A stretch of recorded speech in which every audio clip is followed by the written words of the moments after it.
تعالي نعمل بقى حلويات العيد او الفشه والطحال بالزور بطريقه حلوه قوي وجميله، وريحتها كده تقلب البيت كانك كده واقفه في المصمت.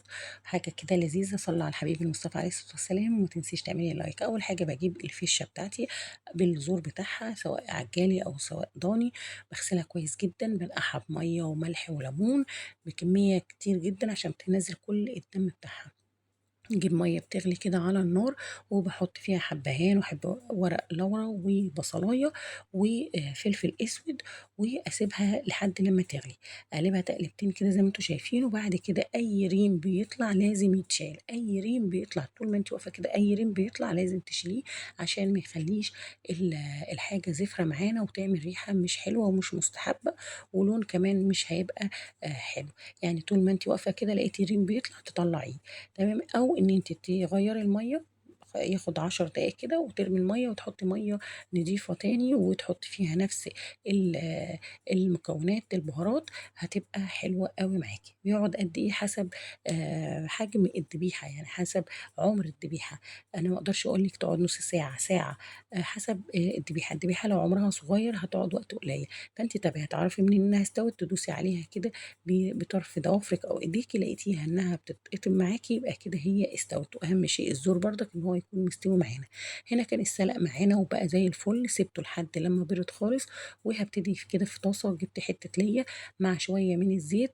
لو ما عندكيش، مع عندك معلقتين ليا تمام جدا. الليا بتديها ريحه زي كده بتوع المصمت او الناس اللي بتبيع الحلويات ال- المذبح. وبعد كده شلت الليا عشان ما تتحرقش معايا. انا خلاص خدت منها اللي انا عايزاه وخدت الريحه، وكده ببتدي ان انا قطعتها كده شرايح او مكعبات. اهم شيء ان هي تكون مصفيه كويس جدا وناشفه، عشان هي بتفرقع بطريقه مش طبيعيه.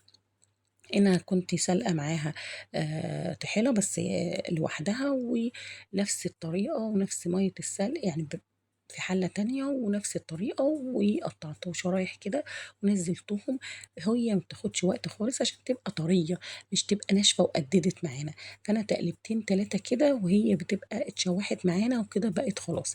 في ناس بتحب تزود فص توم، ما فيش اي مشكلة خالص، بس ما تخليهوش يتحرق معاكي. يعني يا دوبك في اخر ثواني كده تحطي فص الثوم، بيبقى طعمها تحفة وجميلة. بس انا بحب الحاجة البيزك اللي هي بطبيعتها زي ما بناكلها من بره او بنشمها بره. هي تقلبتين تلاتة، بجيب طبق فيه بقدونس وببتدي ان انا انزل عليه الحلويات بتاعتنا ديت. وبجيب بقى رشة من الفلفل الاسود ورشة من الملح عليها من فوق، ومع طبق طحينة بتبقى حاجة كده خرافية. تجيبي رغيف عيش وتحطي فيه، ويا سلام بقى لو كان عندك قرنين فلفل حراقين تحمريهم معاهم، حاجة كده وهم وهم وهم.